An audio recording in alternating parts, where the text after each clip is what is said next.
हर ही ओम नमः शिवाय ओम नमः शिवाय ओम श्री भद्रकाली समेत वीरभद्र स्वामिनि नमो नमः मातृ पितृभ्यो नमः आचार्य अतिथिभ्यो नमः श्रीमाता ललिता त्रिपुर सुंदरये नमो नमः।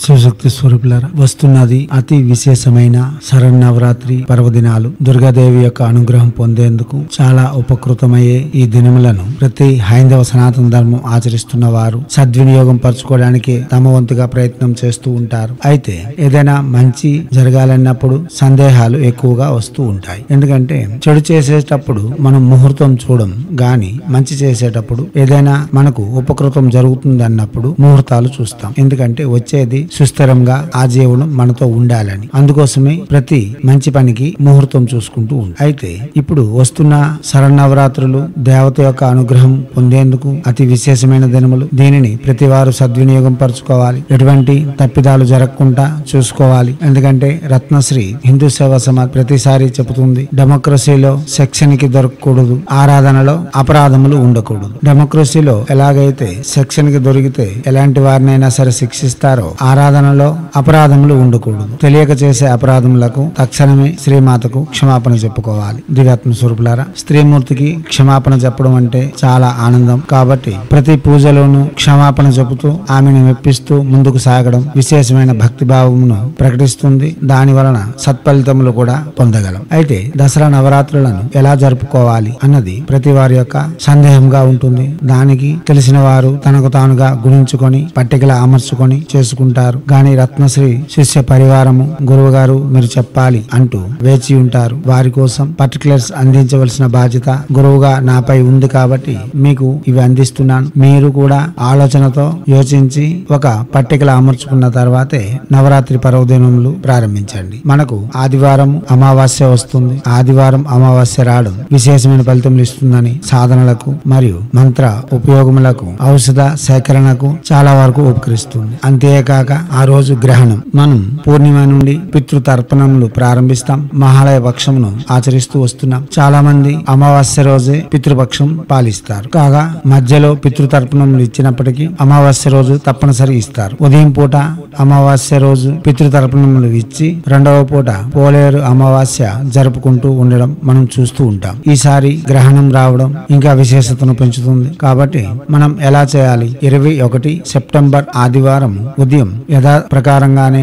పురోహితునికి పిలిచి పితృతర్పణములను సమర్పించి సాయంత్రం సంధ్య వేళలోగా మన పోలేరు అమ్మకు ఆహ్వానం తెలియజేస్తూ పోలేరు అమావాస్యను జరుపుకొని రాత్రి వేళ గ్రహణ సమయం ఉంది. మనకు గ్రహణ సమయం ఇంతకు ముందు ప్రసంగంలో చెప్పి ఉన్నాం. రాత్రి 11 గంటలు అనగా సుమారు 11 గంటలు ప్రారంభమై ఉదయం 3 గంటల 23 నిమిషాల వరకు ఉంటుంది. కాబట్టి ఆ సమయంలో జపాలు ధ్యానాలు యోగములు చేయవారు విశేషంగా చేసుకోవచ్చు. గ్రహణ సమయంలో ముఖ్యమైన సమయము 12 గంటల 47 నిమిషాల నుండి 1 గంట 35 నిమిషాల వరకు ఇంతకు ముందు ప్రసంగంలో చెప్పి ఉన్నాం. ఆ ప్రసంగం వింటే మీకు అర్థమవుతుంది. ఆ సమయంలో మీ విశేష జపములన్నీ చేసుకోవచ్చు. మరునాడు ఉదయం శుచి శుభ్రతలు పాటిస్తూ స్నాన సంధ్యాదులు చేసి గ్రహణ సమయం ముగిసిన విధానాన్ని అనుసరిస్తూ మనం మరలా నది ఒడ్డున గాని లేక వాగులో గాని ఎక్కడ స్నానం చేస్తున్నామో అక్కడ పితృలకు స్వయం పాకము ఏర్పరిచి బ్రాహ్మణులకు దానం ఇవ్వడం అన్నది విశేషమైన ఫలితం ఇవ్వగలదు. అయినంత వరకు ఒక రోజు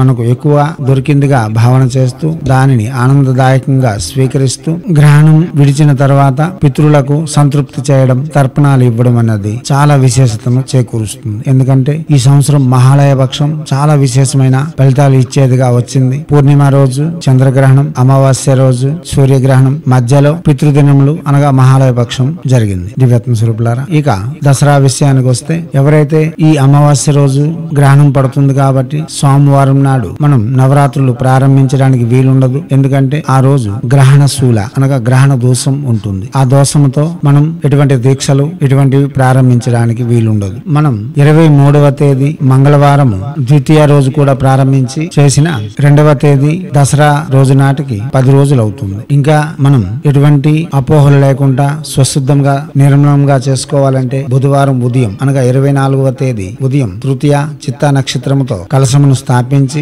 దసరా వరకు మనం కొనసాగించి 9 రోజులు కలశ పూజ, దేవతార్చన, జపములు చేసి మనం ముగించుకోవచ్చు. గాని దసరా బుధవారం ముగుస్తుంది. గురువారం నాడు కలశ నిమజ్జనలు మరియు దేవత ఉద్వాసనలు చెప్పరాదు కాబట్టి బుధవారం రాత్రే ఉద్వాసన చెప్పి కలశమును మనం స్వస్థానం గచ్చతి చెప్పి కదిపి వేయవచ్చు. గాని గురువారం నాడు నిమజ్జన చేయటకు వీలుండదు. శుక్రవారము లేక శనివారం నాడు నిమజ్జన చేయడం అనగా కలశమును నిమజ్జన చేయడం చాలా విశేషంగాను మనకు లభిస్తుంది. లేదా ఆదివారం నాడు సాయంత్రం వేళ కలశ స్థాపన చేసి యథాశక్తి దేవతకు షోడశోపచార పూజలు, పంచ పూజలు చేసి ఆ రాత్రికి గ్రహణ సమయంలో దేవత యొక్క జపములు, పూజాది విధులు గావించి సోమవారం నాడు ఆ పూజా సామాగ్రి మొత్తాన్ని నిమజ్జన చేసి మరల మంగళవారము లేక బుధవారము కొత్త కలశమును స్థాపించి యథాశక్తి పూజించుకోవచ్చు. దివ్యాత్మ స్వరూపులారా, ఇక శరన్నవరాత్రులలో అతి విశేషమైన దినము అష్టమి రాత్రి. ఈ అష్టమి రాత్రికి చాలా జాగ్రత్తగా పూజించుకోవాలి. ఆ రోజు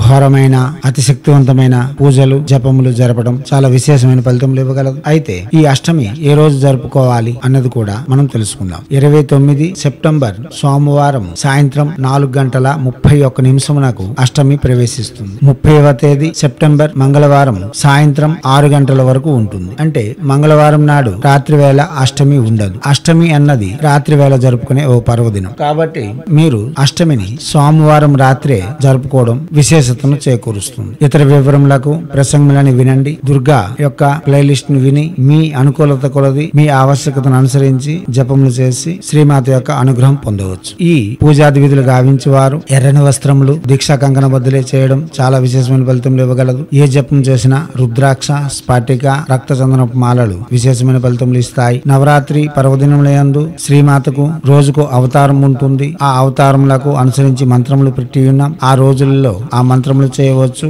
లేదా దుర్గాదేవి యొక్క ముఖ్య మంత్రము గాని, చాముండేశ్వరి యొక్క నవార్ణవ మంత్రము గాని జపం చేసుకోవడం విశేషమైన ఫలితములు ఇవ్వగలదు. దేవత యొక్క అనుగ్రహం పొందాలనుకునే వాళ్ళు మద్యపానము, మాంసభక్షణ, పరస్త్రీ వ్యామోహము పూర్తిగా నిషేధం. ఇదే స్త్రీమూర్తులే చేయాలంటే పరపురుషుని యందు ధ్యాస, ఆలోచన లేకుండా చేయవలసి ఉంటుంది. తొలి సంధ్య మరు సంధ్య దేవతకు అలంకారయుతంగా శోభాయమానంగా అలంకరిస్తూ ధూపము ఎక్కువగా ఇస్తూ అనగా గుగ్గుల ధూపమును ఎక్కువగా ఇస్తూ ఏ పూటకు ఆ పూట ప్రసాదమును నివేదన చేస్తూ జపములు చేయడం విశేషమైన ఫలితములు ఇవ్వగలదు. అష్టదిగ్బంధన మరియు అష్టదళ పద్మముపై దేవతను కూర్చుండబెట్టి ఆహ్వానం చెబుతూ చేయడం విశేషమైన ఫలితములు ఇస్తుంది. యంత్రములు పెట్టి రక్షణ వ్యవస్థను నిర్మించుకొని చేయడం ఇంకా విశేషమైన ఫలితములు ఇవ్వగలదు. దివ్యాత్మ స్వరూపులారా, సుస్నాతులై ఉండాలి. శుచి శుభ్రతలు పాటిస్తూ ఉండాలి. పరాన్న భోక్తం అంటే ఎక్కడ పడితే అక్కడ భోజనాలు చేయడం. అసుర సంధ్య వేళ అనగా సాయంత్రం 5:30 నుండి 6:30 ఎటువంటి ఆహార పానీయములు తీసుకోకుండా ఉండడం చాలా విశేషమైన ఉత్తమమైన ఫలితములు ఇస్తుంది. ఊరులంట తిరగడం అంటే ఎప్పుడు పడితే అప్పుడు ఏ ఊరికి పడితే ఆ ఊరికి వెళ్లడం నిషేధము. ఒకే దగ్గర ఉండి జపాది విధులు గావించడం విశేషమైన ఫలితములు ఇస్తుంది. అయినంత వరకు ఈ నవరాత్రులలో ఎటువంటి చిన్న చిన్న క్యాంపులు ఉన్నా వాటిని వాయిదా వేసుకొని దసరా నవరాత్రులు ముగిసిన తర్వాత వెళ్లడం చాలా విశేషమైన ఫలితములు ఇవ్వగలదు. సొంత అక్క చెల్లెలు లేక ఆడపిల్లల యొక్క కార్యక్రమములు ఏ ఉన్నా సరే వెంటనే వెళ్ళవచ్చు. తాతగారి ఇంటికి అనగా అమ్మ యొక్క నాన్నగారింటికి వెళ్ళవచ్చు. స్త్రీమూర్తులను గౌరవిస్తూ స్త్రీమూర్తులను దుర్భాషలు ఆడకుండా చేయవలసి ఉంటుంది. దసరా నవరాత్రులు అన్నవి స్త్రీమూర్తి యొక్క గౌరవమును పెంచేందుకే జరుగుతున్నాయి కాబట్టి నిజ స్త్రీ గాని ఏ స్త్రీమూర్తిని గాని చిన్న చూపు చూస్తూ అగౌరవపరుస్తూ లేక దూషణలాడుతూ నవరాత్రులు చేయడం వలన ఎటువంటి ఫలితములు ఉండవు. స్త్రీమూర్తులను గౌరవిస్తూ స్త్రీమూర్తులను పూజిస్తూ మనం ముందుకు సాగవలసి ఉంటుంది. మనం బాల దినమున బాలలను, అష్టమి దినమున లేక నవమి దినమున కన్యలను పూజిస్తూ ఉంటాం. ఈ పూజలకు అంతరార్థము ప్రతి స్త్రీ అందు శ్రీమాత కొలవై ఉన్నది కాబట్టి స్త్రీమూర్తులను శ్రీమాతగానే గౌరవించాలి. ఈ దసరా నవరాత్రులలో ప్రతి స్త్రీమూర్తిలోను శ్రీమాత దుర్గా చాముండేశ్వరి రూపంలో నిలవై ఉంటుంది. చాముండేశ్వరి అంటేనే సర్వదేవతా స్వరూపిణి కాబట్టి అయినంత వరకు స్త్రీలను గౌరవిస్తూ ముందుకు సాగడం వలన మనకు శ్రీమాత యొక్క అనుగ్రహం అతి శీఘ్రంగా లభిస్తుంది. దివ్యాత్మ స్వరూపులారా, ఎవరిని చిన్న చూపు చూడవద్దు. ఎవరేమి చేసినా పట్టించుకోవద్దు. మన దీక్ష, మన యొక్క జపములు, మన యొక్క పూజ మన వరకే పరిమితం చేసుకొని మన యొక్క విధానాలను ఇతరులపై రుద్దకుండా ఇతరులను అవహేళన చేయకుండా ముందుకు సాగడం విశేషమైన ఫలితములు ఇవ్వగలదు. ముఖ్యంగా ప్రతి స్త్రీని గౌరవిస్తూ ముందుకు సాగడం ఇంకా విశేషమైన ఫలితములు ఇవ్వగలదు. దివ్యాత్మ స్వరూపులారా, సందేహములు నివృత్తి చేసుకునేందుకు ప్రసంగములను వినండి. అవగాహన పెంచుకొని జపములకు ఉపక్రమించండి. ప్రతి వారు చేసేందుకే ప్రయత్నం చేయండి. సందేహం తప్పిదములను విడిచిపెట్టండి. చిన్న చిన్న తప్పిదములు జరగకుండా ఉండవు. అటువంటి వేళలలో క్షమాపణ చెబుతూ ముందుకు సాగడం అన్నది ఇంకా విశేషమైన ఫలితములు ఇవ్వగలదు. ఏ స్త్రీకైనా క్షమించు అని అడిగితే చాలా ఆనందిస్తుంది. ఎటువంటి విషయంనైనా సరే తక్షణమే మర్చిపోయి మనపై అమృత వర్షము, ప్రేమ వర్షమును కురిపిస్తుంది. దానిని మనం ఊతగా తీసుకొని శ్రీమాత యొక్క ఆరాధనలో కూడా శ్రీమాత యొక్క అనుగ్రహం పొందేందుకు పదే పదే క్షమాపణ చెబుతూ ముందుకు సాగడం ఇంకా విశేషమైన ఫలితములు ఇవ్వగలదు. చేయండి, చేసి తగ్గ ఫలితములను పొంది హైందవ సనాతన ధర్మంలో వస్తున్న పర్వదినములను శక్తి దినములుగాను, భక్తి దినములుగాను, భక్తితో కూడి ఉన్న శక్తిగాను భావన చేస్తూ మనం శక్తి పెంపొందించుకునేందుకు అనగా బ్యాటరీ రీఛార్జ్ చేసుకునే సమయంగా భావన చేస్తూ జ్ఞానమును, శక్తిని, ఐశ్వర్యమును పొందేందుకు తగు విధానాలను అనుసరిస్తారని ఆశిస్తూ హైందవ సనాతన ధర్మ ఋషులు మనకు అందించిన విద్యలు వినియోగించుకోవడంలోను, భారతీయ సంస్కృతి సాంప్రదాయాలు కాపాడడంలో ముందంజలో ఉంటూ మన యొక్క వేడుకల యొక్క పర్వదినముల యొక్క అంతర్గతంగా దాగి ఉన్న విజ్ఞానమును, ఆరోగ్య రహస్యములను ప్రపంచానికి వెలుగెత్తి చాటేందుకు ఒక్కడిగైనా ముందుకు వేయాలని కోరుతూ ఎప్పుడు మీ సేవలో రత్నశ్రీ హిందూ సేవా సమాజ్ ఆచార్య భీమసింగ్ రవికుమార్ ఆర్ ఆఫ్ నిఖిలానంద సాగర్ మహారాజ్.